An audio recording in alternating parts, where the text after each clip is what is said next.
আমাদের আরেকজন senior reporter এখানে রয়েছেন, ইজাজ শফিক। তিনি সংসদ ভবনের আরেকটি প্রান্তে রয়েছেন, আমরা একটু তার কাছে যাব। ইজাজ শফিক, আপনি যেই পাশটিতে রয়েছেন ওই পাশটিতে আপনি কি দেখছেন এবং ওখানকার এখন পরিস্থিতি কি একটু জানাবেন? ধন্যবাদ আরিফ। আমি মানিক মিয়া এভিনিউর অর্থাৎ সংসদ ভবনের দক্ষিণ প্লাজার একদম মাঝামাঝিতে অবস্থান করছি এবং এই অংশে আমরা যেটি দেখতে পাচ্ছি, দক্ষিণ প্লাজার সামনে মানিক মিয়া এভিনিউর সংসদ যে প্রাঙ্গণটা রয়েছে, খোলা চত্বরটা যেখানে জানাজা হবে, সেটি পৌনে 12টার দিকে এই চত্বরটি খুলে দেওয়া হলেও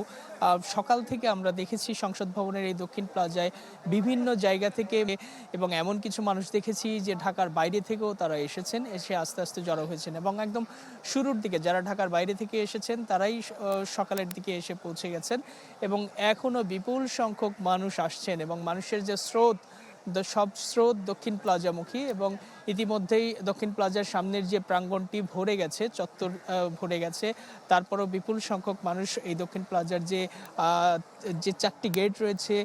বিশেষ করে মানিক মিয়া এভিনিউর যে প্রধান 2টি গেট প্রবেশ পথ, সেই প্রবেশ পথের বাইরে বিপুল সংখ্যক মানুষ এখনও দাঁড়িয়ে আছে। সারিবদ্ধভাবে তারা ভিতরে ঢোকার চেষ্টা করছেন, অনেকে ঢুকতে পেরেছেন, কেউ বাইরে আছেন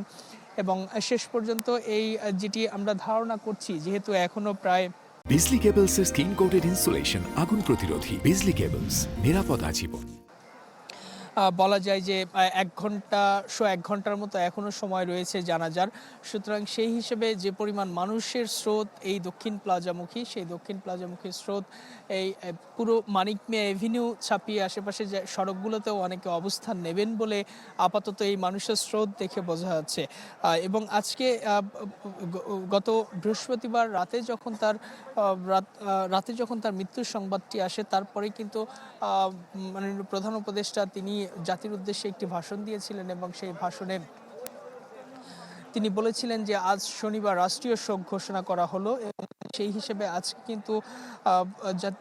রাষ্ট্রীয় শোক পালিত হচ্ছে। এ উপলক্ষে দেশের সব সরকারি, আধা সরকারি, স্বায়ত্তশাসিত প্রতিষ্ঠান, শিক্ষা প্রতিষ্ঠান সহ সরকারি বেসরকারি ভবন এবং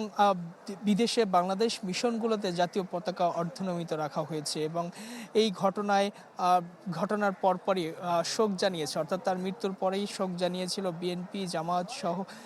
জামাত এনসিপি সহ বিভিন্ন রাজনৈতিক দল, বিভিন্ন সাংস্কৃতিক সামাজিক সংগঠন এবং সবাই এর ক্ষোভে ফেটে পড়েছিলেন এবং তাকে যখন গুলিবিদ্ধ করা হয়, করার পরপরই আইন শৃঙ্খলার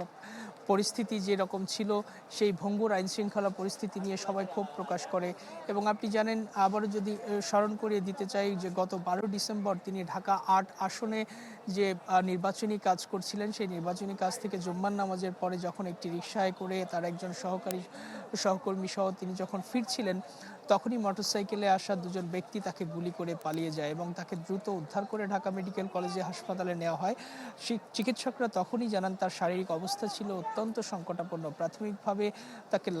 লাইফ সাপোর্টে রেখে অপারেশন করে তার গুলির যে খণ্ডিত অংশ বের করা হয়, আর একটি অংশ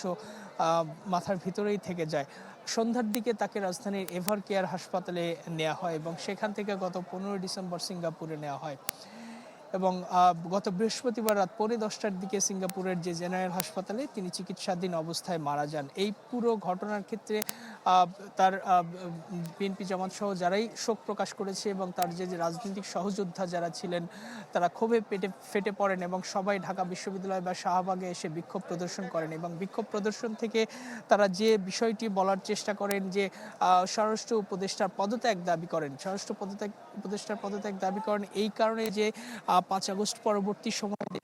ভঙ্গুর যে আইন শৃঙ্খলা, সেটি এখনও নিয়ন্ত্রণে আনা সম্ভব হয়নি। এখনও, অর্থাৎ তফসিল ঘোষণার পরের দিন একজন প্রার্থীকে, যিনি একজন গুরুত্বপূর্ণ ব্যক্তি এবং সংসদ সদস্য প্রার্থী, তাকে এভাবে প্রকাশ্য গুলি করে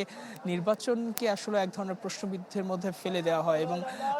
আমরা জানি যে জাতীয় নির্বাচনের তফসিল ঘোষণা হলে আইন শৃঙ্খলা রক্ষাকারী বাহিনী থেকে শুরু করে সরকারের সবকিছুই বলা যায় যে এক অর্থে সাংবিধানিক প্রতিষ্ঠান নির্বাচন কমিশনের অধীনে থাকে। সরকার শুধুমাত্র তার রুটিন যে দায়িত্ব পালন করে। কিন্তু নির্বাচন কমিশনের যে ভূমিকা এবং আইন শৃঙ্খলা রক্ষার যে ভূমিকা, তাতে আসলে তারা ক্ষুব্ধ যে নির্বাচন এই অবস্থায় নির্বাচন কতটুকু অংশগ্রহণমূলক বা সুষ্ঠু হতে পারে সেটি নিয়ে অনেকেই শঙ্কা প্রকাশ করেছেন। এবং এরই প্রেক্ষিতে আমরা দেখেছি যে নারায়ণগঞ্জে একজন বিএনপির প্রার্থী একজন আসনে বিএনপির প্রার্থী তিনি ইতিমধ্যেই নির্বাচন থেকে সরে দাঁড়িয়েছেন। এবং এই ঘটনার প্রেক্ষিতে শরীফ ওসমান হাদির যে গুলিবর্ষণকারী যে সাবেক ছাত্রলীগ নেতা ফয়সাল করিম মাসুদ, আমরা জানি যে তিনি এর আগে একটি মামলায় আটক ছিলেন এবং খুব দ্রুততার সঙ্গে সেই মামলা থেকে তাকে জামিন করানো হয়। এই বিষয়টি নিয়েও আইন উপদেষ্টা আসিফ নজরুলকে প্রশ্নের মুখে ফেলেছেন বিক্ষোভকারীরা যে কেন তিনি আসলে এই জামিন প্রক্রিয়া এত দ্রুত কেন হলো। সব কিছু মিলে আইন শৃঙ্খলা নিয়ে তারা ক্ষোভ প্রকাশ করেছেন এবং শরীফ ওসমান হাদির হত্যাকারী যারা তাদেরকে যে কোনো মূল্যে ধরতে হবে। দর্শক, ওসমান হাদির মরদেহ এই মুহূর্তে আছে জাতীয় হৃদরোগ ইনস্টিটিউটের হিমঘরে, তারপর নেওয়া হবে জাতীয় সংসদ ভবনের দক্ষিণ প্লাজায়, সেখানে প্রস্তুতি চলছে নামাজের জানাজার, তারপরে যেখানে সমাহিত করা হবে সেখানেও প্রক্রিয়া অনেকটুকুই এগিয়ে গেছে। আমাদের সহকর্মীরা ঢাকার বিভিন্ন প্রান্তে রয়েছেন এবং তারা এতক্ষণ সেই চিত্রগুলো আপনাদের দেখাচ্ছিলেন।